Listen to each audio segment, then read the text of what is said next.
Fala galera, meu nome é Cleiton Carribe, projeto Talento Matemático. E hoje temos uma videoaula sobre dízimas. Primeiro vamos falar de tipos de números.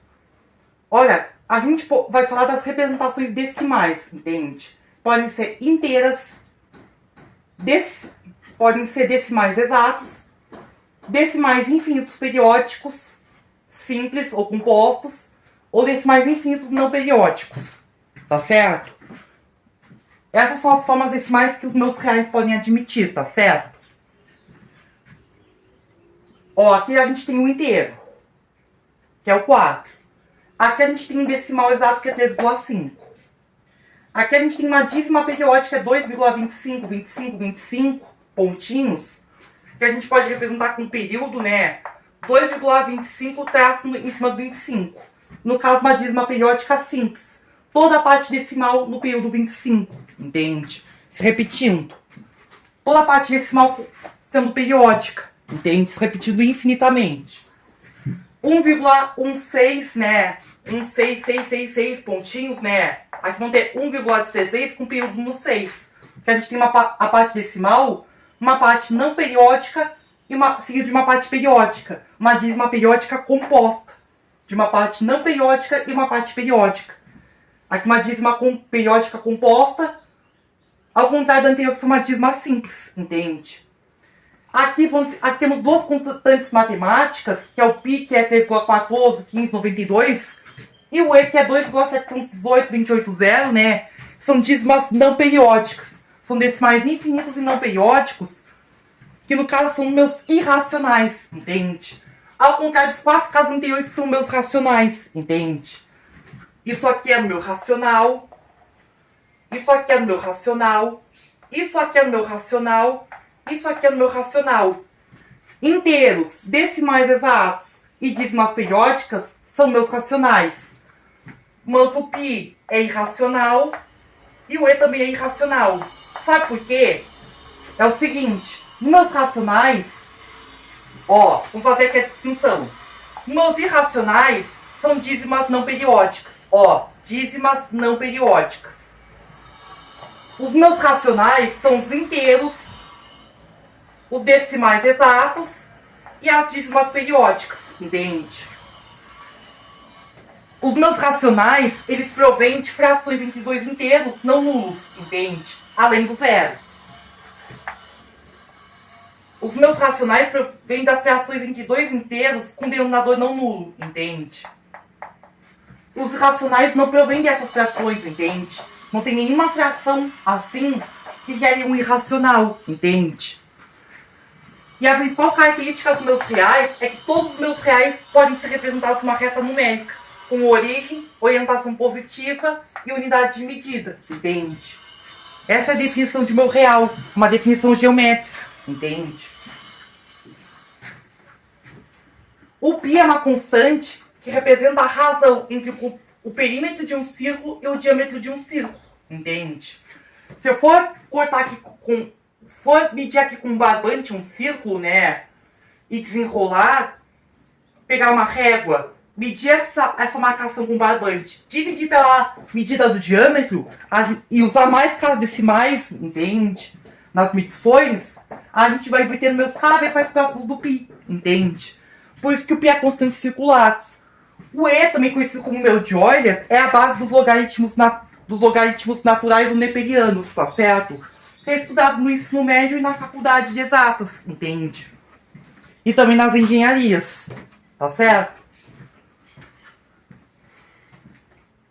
Os meus racionais, eles provêm das frações entre dois inteiros, com denominador não nulo. Os meus irracionais, que são as dízimas não periódicas, eles não provêm eles não provêm dessas frações, entende? E a gente normalmente se refere a dízimas aos meus decimais com representação infinita, seja ela periódica ou não periódica. No entanto, os próprios meus exatos a gente pode considerar como dízimas de certa forma, porque a gente podia escrever como 000 pontinhos, 0,0000 pontinhos, entende? De certa forma, entende? E no caso das dízimas periódicas, a gente pode representar como frações, entende? E essa é a nossa próxima parte da aula, entende? Que a gente vai falar das dízimas periódicas e representações fracionárias. Que a gente pode fazer, inclusive, com métodos algébricos. Ó, vamos ver? Vamos! Vamos! Vamos! Vamos! Então lá vai, galera. Ó, vamos pegar aqui 13 quintos e 7 sextos. Transformar fração para dízima. Ó, para fazer isso, basta dividir 13 quintos. Ó, 13 dividir por 5. Ó, aqui a gente tem 13 quintos, dá 2. 2 vezes 5, 10. Ó, dá 3. Colocar a vírgula que acabou a parte inteira. Colocar um zero imaginário. 30 por 5, 6. Menos 30, 0. Deu o resto 0. Acabou a divisão. 2,6. Uma dízima exata. Entende? Deu o resto 0 na divisão. Acabou. Isso aqui é uma dízima exata. Agora, 7 sextos. Ó, vamos pegar aqui 7 dividido por 6. 7 dividido por 6 dá 1. 1 vezes 6, 6. Acabou a parte inteira. Coloca um zero imaginário. 10 por 6 dá 1. 1 vezes 6, 6. Dá 4. Coloca um zero imaginário. 40 por 6 dá 6. 6 vezes 6, 36. Dá 4. Coloca um zero imaginário. 40 por 6 dá 6. 6 vezes 6, 36. Dá 4. Zero imaginário. 6. 6 vezes 6, 36. 4. Observe que o resto 4 se repete, entende? E a gente nunca vai conseguir chegar no resto 0, entende? A divisão nunca vai terminar porque o resto 4 se repete infinitas vezes. E aqui a gente, portanto, vai ter uma dízima periódica, entende? Quando a gente tem uma fração de 2 inteiros, ou a gente pode provar que ou a gente vai ter um decimal exato, uma dízima exata, ou uma dízima infinita periódica, entende? Quando temos uma fração de 2 inteiros não nulos, entende? Nesse caso, a gente vai ter 1,16, 6 pontinhos, que a gente pode denotar como 1,16 com um tracinho em cima do 6. Uma dízima periódica. E no caso, uma dízima periódica composta. Tem uma parte não periódica seguida de uma parte periódica. Entende? Essa, entendido? Nesse caso aqui, tá certo? Agora a gente vai ver como transformar uma dízima para uma fração. Entende? Ó, vamos transformar a dízima para fração. Só que aí a gente vai depender do caso da dízima. Entende? Da dízima exata ou infinita periódica. Entende? Se temos uma dízima exata, ó, 1,75. Agora vai querer que você saiba a notação científica e potência de 10, tá? Ó, 1,75, ó, 175, a gente escreve todos os dígitos significativos. Vamos dividir por 10, ó, elevado a 1, 2. 10 dá 2 é 100, então 175 sobre 100. Se possível, a gente simplifica. Dividindo por 25, dividido por 25. Aí vai dar 7 quartos, entendido? Essa é a fração geratriz, que fazendo a divisão a gente consegue voltar. Entendido? Igual a 2,47 com período 47. Igualamos a x, chamamos de equação 1. Temos duas casas do período. A gente multiplica tudo por 10 dá 2, entende? Aí vamos ter 100x. A gente faz essa multiplicação para a primeira repetição do período, fica na parte inteira. Então, 247, período 47. A gente vai subtrair as duas equações. Ó, vai dar 99x, que é 100x menos x, igual a 245. Agora a gente resolve a equação x igual a 245 sobre 99. Aqui a gente tem a equação 2, entende? A gente subtrai 2 de 1, que a gente tem uma dízima periódica simples, entende? E essa é a nossa fração geratriz, que não dá para simplificar, que é 245 sobre 99, entendido?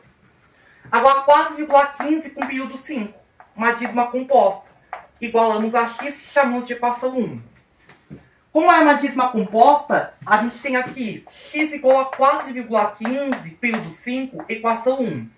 Vamos multiplicar por 10, ó, 10x igual a 41, período 5, equação 2, para tirar a parte não periódica da parte decimal. Agora vamos pegar a equação 3, para multiplicando de novo por 10, para botar a primeira repetição do período da parte inteira. Então 6x igual a 415, período 5, tá certo? Vamos subtrair 3 de 2. Vai dar 90x igual a 415 menos 41, deixa eu fazer a conta. E nesse caso deu 374 por 90, simplificando 187 por 45, entendido? Essa é a nossa fração geratriz da dízima, entendido? 187 sobre 45, entendido? Essa é a transformação de dízima para fração. Depende do caso, se é decimal exato, dízima periódica simples ou dízima composta. Mas aí você está se perguntando, e a raiz quadrada de 2, entende? O 2 não é quadrado perfeito, só que o problema é que aqui a gente tem um radical, entende? E o 2 não é um quadrado perfeito. E aí você tá... E aqui nesse caso, né? Aqui nesse caso a gente tem caso que é... E aqui a gente tem caso que... E aqui no radical, a raiz quadrada de um número positivo que não é quadrado perfeito acaba dando um número irracional, uma dízima que não é periódica. Entende? Vai dar 1,41421 e pontinhos, entende? E nesse caso, é uma dízima que não é periódica e que não pode ser expressa como fração. Já foi demonstrado matematicamente que esse número é um número irracional, ao contrário desses números que a gente conseguiu transformar como fração, entende? Esse número aqui da raiz quadrada de 2 a gente não consegue transformar em fração, entende? Entre dois inteiros, tá certo? Entendido? Números irracionais a gente não consegue transformar em fração de dois inteiros, tá certo? Entendido, galera? Por aqui encerramos. Tchau, tchau, gente. Nos vemos na próxima.